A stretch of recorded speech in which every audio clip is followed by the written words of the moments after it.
diz que a Palestina ficou parada no tempo, né? Não, a Palestina não ficou parada no tempo, né? Nós sabemos que após o domínio romano naquela região, né, veio o Império Bizantino, veio depois o domínio otomano, né, que durou de 1500 até o século XIX, até a Primeira Guerra Mundial, né? E claro, a Palestina ali sempre foi um lugar efervescente de convivência pacífica entre judeus e cristãos e muçulmanos. Muçulmanos. Antes de 1947. Sim, isso, exatamente. E a gente sabe que tem um momento que a tensão começa. E a tensão começa ali no século XIX. E a tensão começa no século XIX quando? Quando a Palestina, obviamente, começa a se modernizar. Quando o nacionalismo europeu vai entrar ali na Palestina. E o movimento nacionalista, né, árabe também, o nacionalismo ele vai entrar tanto do lado judaico quanto do lado palestino. E o nacionalismo é um problema, porque o nacionalismo, né, tá aí nomes como Hobsbawm, né, e tantos outros pensadores que tentaram estudar esse nacionalismo. O nacionalismo levou à Primeira e à Segunda Guerra Mundial. O nacionalismo é uma ideologia que olha o outro como inimigo. Ela é construída, a identidade de um é construída olhando para o outro como inimigo. Eu sou melhor do que você. Exatamente. E isso levou às duas guerras mundiais. E, claro, quando esse nacionalismo ele entra ali na Palestina, ele vai gerar um confronto, uma divisão muito forte entre judeus e palestinos. As hostilidades começam ali. E esse nacionalismo do lado judaico, obviamente, ele começa com o movimento sionista, não é, ali no século XIX. É isso que eu queria falar. O sionismo foi criado, né, assim pelo que eu vi, a partir de um cidadão austríaco dos olhos azuis que, digamos assim, foi o mentor do sionismo, o Theodor Herzl, da criação de um Estado judeu. Isso. Certo? Então, vejam bem, o povo que mora naquela região é um povo da nossa cor, né, morenos, né? Inclusive, a Palestina dizem que pertencia à África, né? Porque o Egito pertencia à África.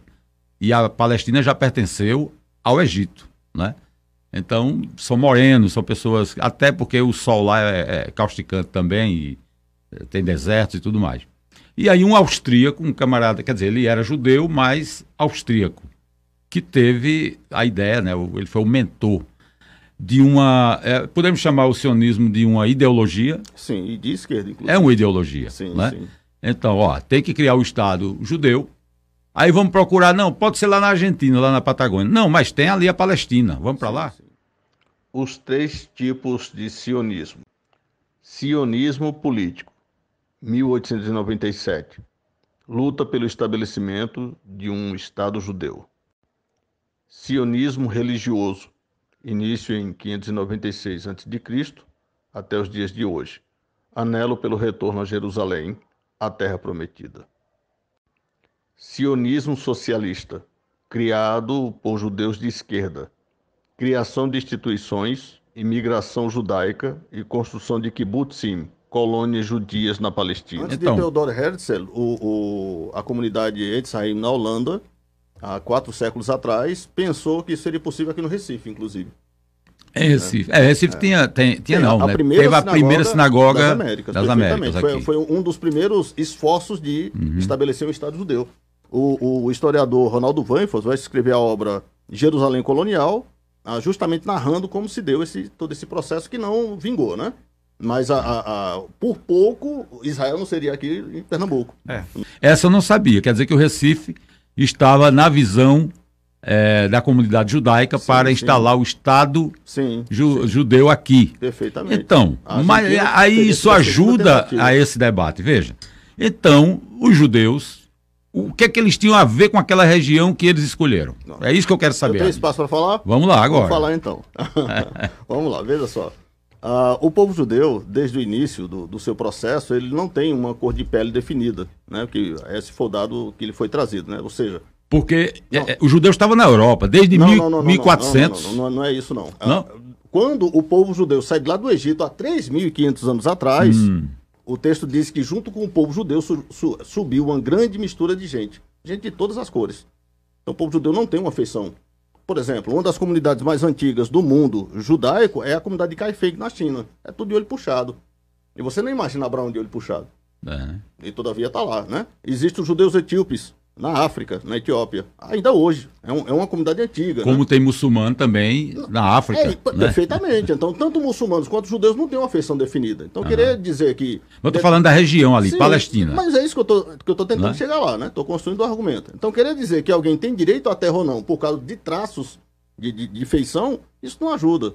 Né? Então, a gente deveria colocar os orientais lá no Oriente, o afro-brasileiro lá na África, porque não é para estar por aqui, não tem traços. Mas eles não moram lá? Os amarelos moram onde? Na Ásia. Não, ok, mas nós temos amarelos aqui também. Entende? Não, mas eles são. Aqui não, eles são. Eles são emigrantes. Pronto. Ou imigrantes. Dá na mesma coisa no final. Se eles viram uma etnia majoritária, o pessoal começa a ter um traço de olho puxado por aqui. Concordo? Então, no caso, os judeus são emigrantes também na Palestina? Estou tentando chegar lá. É isso que eu quero saber. Chegar lá. Então, estou primeiro desmanchando a ideia de que o judeu tem uma feição definida. Não tem. Né? Então isso não deslegitima a luta do Theodor Herzl. Okay, o que eu queria deixar claro para o nosso internauta é que se comenta muito que essa guerra é religiosa. Não, e eu acho que não é religiosa. Não. É uma guerra territorial e agora a gente descobre que Gaza tem muito gás natural. Tenho que mentir, é preciso mentir. No subsolo. E a gente está vendo aí que os Estados Unidos perdeu o comando do gás por conta da Rússia. A Rússia está fechando o gás e fornece a quem quer e a quem paga o preço que ela quer. Então, para abastecer a Europa, talvez Gaza seja o novo caminho, porque Gaza não tem tantas armas atômicas, aliás, não tem nenhuma arma atômica, como tem a Rússia, né? Você entrar na Rússia para tomar o gás da Rússia vai ser muito mais difícil do que entrar em Gaza para tomar o gás de Gaza. Então eu acho que essa guerra é territorial, ela é econômica, certo? Okay, é um povo, assim, eu queria dar, eu tô querendo apenas levantar aqui um debate. Veja, por exemplo, na sua observação, esse conflito, que nesse caso Israel se põe, né, fica ali subtendido como sendo o opressor de um povo tão fragilizado, estaria fazendo isso por interesse econômico. O problema aí, ele agrava, no Yom Kippur desse ano, onde cidadãos palestinos, armados pelos terroristas, atacaram cidadãos israelenses sem aviso prévio, no meio da rua. Atirou a esmo contra gente indefesa. Né? Foi lá numa rave, na faixa de Gaza lá, né? Numa rave e atacou israelenses pró-Palestina, porque há uma divisão interna no país, né? Israelenses contra os palestinos, israelenses a favor dos palestinos. Aquelas centenas que foram mortas e as vítimas sequestradas eram todos pró-Palestina. Não houve um ataque israelense pensando no interesse de favorecer os Estados Unidos. Isso não se sustenta. Então, olha só, depois, ali por volta de 2018, né, tem uma lei emitida dentro do Estado de Israel, que é a Lei de Nacionalidade, né, a Lei do Estado-nação. E a Lei do Estado-nação, ela identifica que Israel é um Estado judeu. Né? No entanto, lá tem mais de 2 milhões, né, de palestinos, né, de árabes dentro do país. Então, árabes, cristãos, ateus. E são classificados... Você falando de Gaza, né? Não, estou falando de Israel. Israel. De Israel, dentro de Israel. Então, o que acontece? Essas pessoas são tratadas como, dizem, segundo a legislação, tem um tratamento especial, mas não são judeus.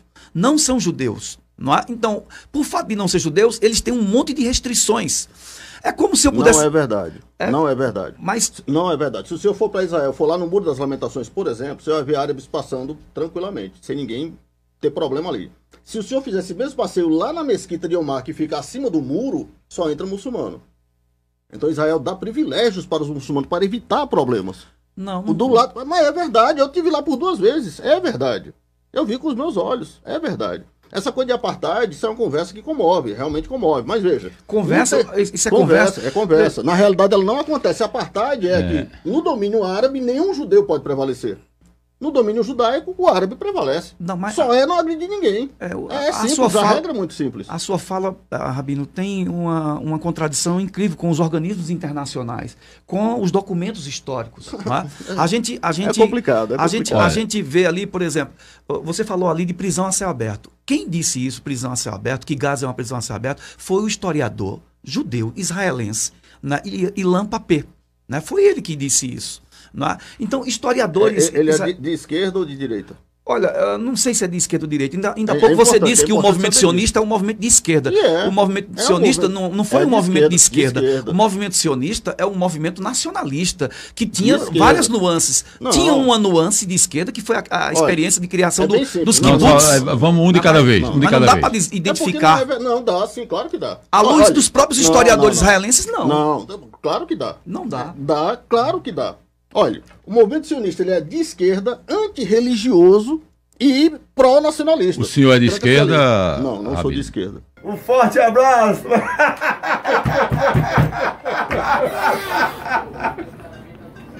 Valeu! Mas o movimento sionista é. E o senhor é sionista? Não sou sionista. Não sou. Não. Me diga uma coisa. Tem que diferenciar. Eu queria saber só uma coisa. Ser judeu e sionista não é a mesma coisa. Por que é que tem judeus, né? Ortodoxos, não é isso que chama? Aqueles que têm o pessoal por aqui diz isso, né? Mas não, que estão contra a guerra lá. Lá são de esquerda. Eles são contra a guerra.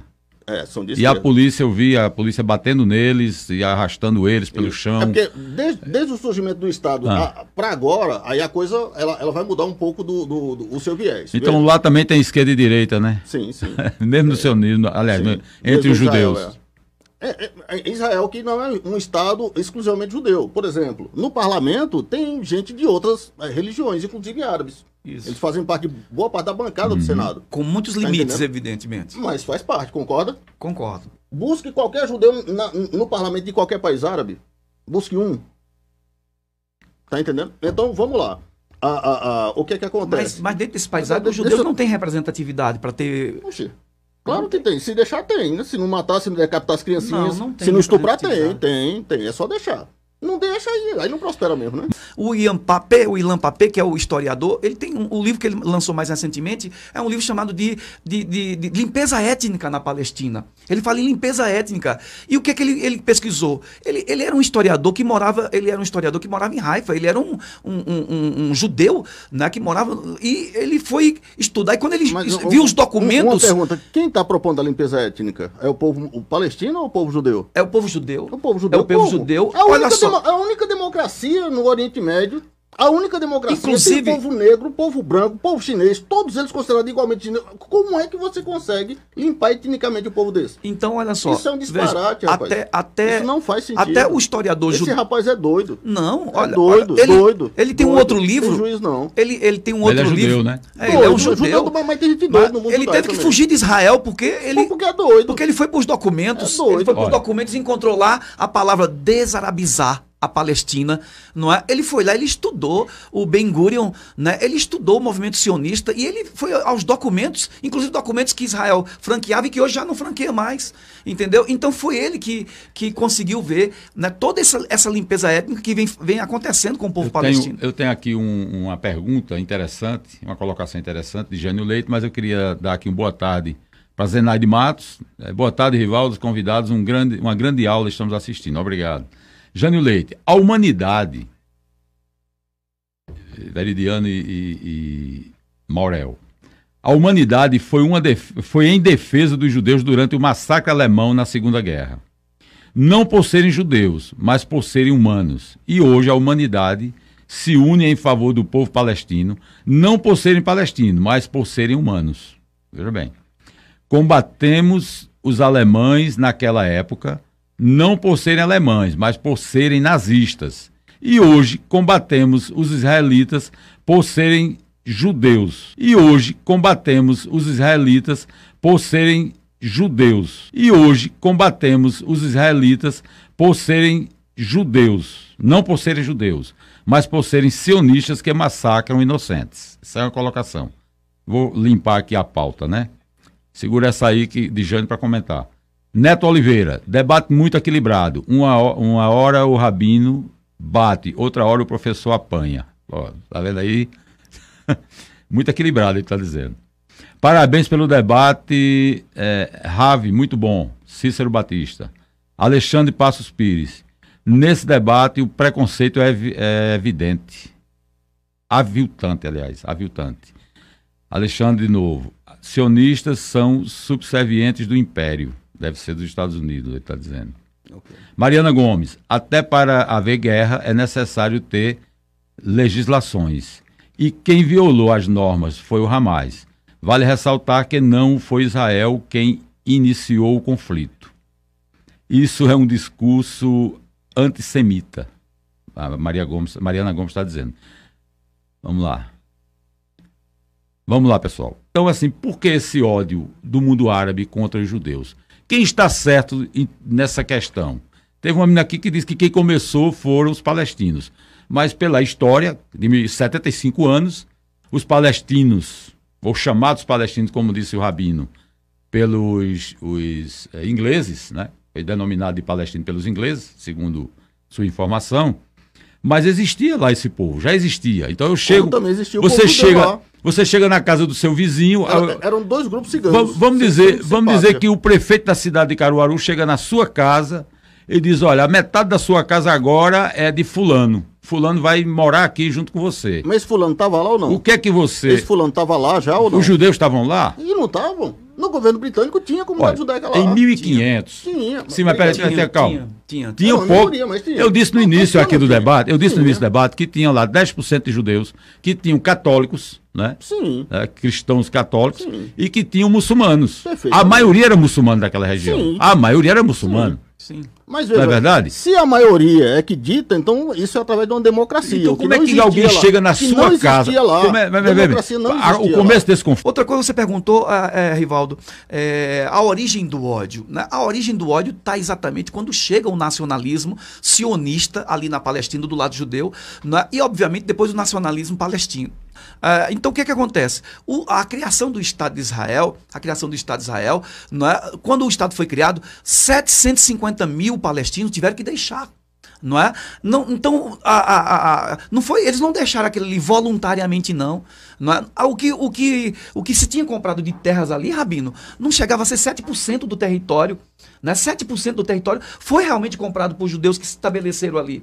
Não é? Então o restante foi forçado. Né? As ocupações demonstram isso. Forçado pelo Estado de Israel. A princípio pela ONU. A ONU sanciona o Estado, tem que sair mesmo. Sim, mas a ONU criou o Estado. Se você pegar o mapa da Palestina, o avanço territorial de Israel, né, é gritante, é visível. Depois do Estado estabelecido, realmente, né? Na medida que os palestinos atacam, Israel revida e ocupa o lugar para não repetir o problema. Isso caracteriza o quê? Isso caracteriza... Precaução. Não, isso... Invasão. Isso caracteriza... Mas quando o palestino invade, vocês não reclamam, né? Não reclamam assim. Não. Olha. Quem está invadido ali... Nesse conflito... A área invadida é a área palestina. Eles queimaram bebês. Será que isso não sensibiliza? Sensibiliza? Isso é horrível, pessoal. Isso é horrível. Isso não sensibiliza. Não estou vendo o pessoal não. Isso tem que ser condenado. Isso é condenado. Mas é o que Israel está fazendo. Está condenado. الشباب مبسوطين على اليهودي قول ايمه بالدور انت يهودي مخرفن ايش عمك دليل يا بابا هذه دليله هاكم ميح ما شاء الله حبيبتي يا عم روح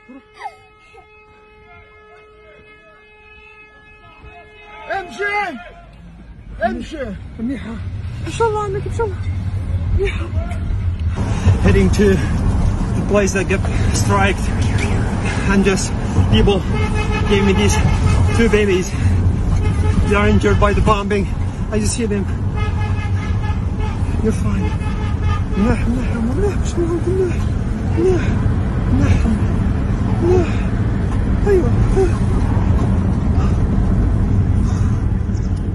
Ele estava perguntando sobre o ódio, Rabino, sobre o ódio. Veja, o projeto, o que foi o projeto de colonização europeu? Veja, a gente sabe que os europeus colonizaram América, África, e esse projeto da criação do Estado de Israel... E o Oriente Médio. Qual é a diferença, por exemplo, desse projeto, né, dos projetos que colonizaram aqui o Brasil, que colonizaram outras áreas? Qual é a diferença desse projeto? A diferença é que ele não tem um Estado nacional, né, por exemplo, a diferença é que os ingleses apoiaram, não estiveram lá presentes.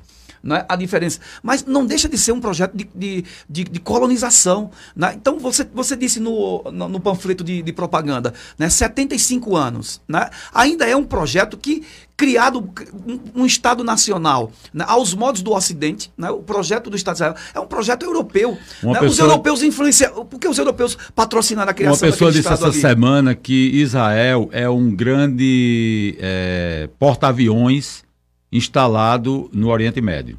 Pois é, a gente tem uma Cheio de dificuldade. armas, cheio de caças. Isso é o que um historiador disse essa semana. Pois é, então a gente tem avaliado mal o Oriente, né? Tem interpretado mal. Né? Veja, os Estados Unidos tentou criar uma democracia no Iraque recentemente. Culminou no quê? Culminou, né, no Estado Islâmico. Né? Então é incompreensão querer botar uma democracia ali numa tradição totalmente diferente, né? Querer ocidentalizar o Oriente. Aí é complicado. Né? Eu acho que o Eduardo Said escreveu um livro muito interessante, né? Que é o Oriente na visão do Ocidente. Né? O orientalismo que a gente constrói aqui, que é sobretudo violento, sobretudo, por exemplo, excludente. E a gente peca, por exemplo, né, em perceber, por exemplo, né, toda a multiplicidade, todas as contribuições, toda a história, né, econômica, política, literária, religiosa, e a gente parte para olhar pelo preconceito, pelo conflito. E isso reduz, isso é reducionista, isso é puro preconceito. Olha, curiosamente, o discurso da maioria é contra a violência. Porém, a violência passa a ser tolerada quando vem de muçulmanos. É uma coisa interessante. Não é tolerado. Deixa eu concluir, pelo amor de Deus. Eu não é tolerado. Falar. Eu vou acabar tendo um infarto. Não, mas eu queria dizer o seguinte, não é tolerado. Aqui ninguém está tolerando o terrorismo. É a impressão. Gente, de verdade, eu fico tentando aqui imaginar como que o ser humano votou em um ser desse, cara. Olha isso. Uma imagem vale mais que 1000 palavras, né? O Lula recebendo o apoio do Hamas, né? O grupo terrorista que declarou guerra contra Israel, que está atacando Israel nesse momento, fazendo vários reféns inocentes, gente inocente, idosos, mulheres, homens, civis no geral. Gente, vocês têm noção do que é uma mulher ser levada refém lá por esse grupo terrorista? No mínimo vai ser muito estuprada por vários homens. Vai ser espancada, todos eles. É triste saber que você deu teu voto a um cara como esse que apoia o terrorismo. Vocês falaram aqui de maneira recorrente sobre a prisão a céu aberto, né? Se vocês observarem, todo o Estado de Israel é do tamanho do Estado de Sergipe, né? Enquanto todos os países árabes, é um pedaço de terra enorme, fica Israel bem pequenininho. Uhum. Quem está numa prisão a céu aberto é Israel. Quem viaja lá para Israel, você não pode deixar o governo israelense carimbar seu passaporte, não. Senão você não consegue ir para os países vizinhos. Você não pode. Israel tolera o carimbo de qualquer país árabe. O país árabe, quando eles abrirem seu passaporte e ver lá o carimbo de Israel, você não entra. Israel é que está ilhado, não é o povo palestino que está ilhado, é Israel que está ilhado. O povo palestino ele é muçulmano. Eles têm acesso aos países livremente, a todo aquele pedaço de terra. Olha no mapa. O conceito de prisão é só olhar a qualidade de vida em Israel e olhar a qualidade de vida na Palestina para o senhor saber onde é que está a prisão. É que nós somos mais inteligentes, tá entendendo? O senhor acha isso? A inteligência é dos judeus? É do israelense? Do Ocidente, da democracia, do primeiro mundo, eu acho que sim. Mas não pode. Vocês vão ter a narrativa de vocês, né? Não é ter a narrativa. É a narrativa. Eu estou aqui mediando um debate. Olha, agora veja bem. O que se compreende por povo inteligente não é um ou outro indivíduo na cabeça do poder político. É a massa, o povo em si. Um povo que recorre sempre à violência, qual é o traço de inteligência que tem? Eu sei, veja, só quer dizer o seguinte, o que o senhor disse aí, que o povo judeu, o povo de Israel, é mais inteligente do que o povo da Palestina. Está lá o resultado. É a mesma coisa que Hitler dizia do povo ariano. É melhor do que o judeu. É a mesma coisa, olha, veja aí. É uma contradição. O povo israelense tem todas as cores, tem todas as etnias. Os arianos, eles pregavam a limpeza étnica da cor da pele, sobretudo. O historiador Ilan Pappé diz que é um mito a história do Estado Democrático de Israel. Ele diz que isso é um mito. Ele é de esquerda, ele tem que ter isso mesmo. Tenho que mentir, é preciso mentir. Golda Meir. Só uma coisa, Marlon Costa, ele disse uma coisa aqui que é para o senhor, inclusive. Concordo plenamente que a questão da prosperidade e desenvolvimento de Israel, em comparação com países menos desenvolvidos ao redor, é uma questão de inteligência. A quantidade de prêmios Nobel de ciência é uma prova disso. Tá concordando com o senhor, certo? O Fábio Rego, o Hamas é terrorista. E isso não é impreciso. O professor quer relativizar o terrorismo. Golda Meir disse assim: se os palestinos baixarem as armas, haverá paz. Se Israel abaixar as armas, acaba-se, é extinto o Estado. Mas claro, ele está cercado de países árabes, né? Perfeitamente. Então, se ele baixar as armas... Não pode baixar as armas. Não pode baixar as armas. Estou aqui em nome do Partido da Causa Operária para deixar o nosso apoio irrestrito ao povo palestino e o nosso apoio irrestrito ao Hamas. O sábado, agora, esse último sábado, foi um dia que, como o companheiro falou aqui anteriormente, mudou toda a história da luta anti-imperialista no mundo, né? O povo palestino é o povo mais martirizado do planeta. Depois de décadas de massacre, depois de décadas de esmagamento aí por Israel, que é um enclave imperialista no meio do continente, o povo palestino conseguiu reagir através da ação do Hamas. Nós estamos 1000% com o Hamas, nós apoiamos 1000% o Hamas, nós apoiamos todo o povo palestino. Não tem como chamar isso daí de um ato terrorista. Terrorista é o Estado de Israel. Terrorista criminoso, armado pelo imperialismo. Nós temos que apoiar essa ação. Nós estaremos presentes aqui no ato amanhã, ali no armazém do MST. Obrigado, boa noite.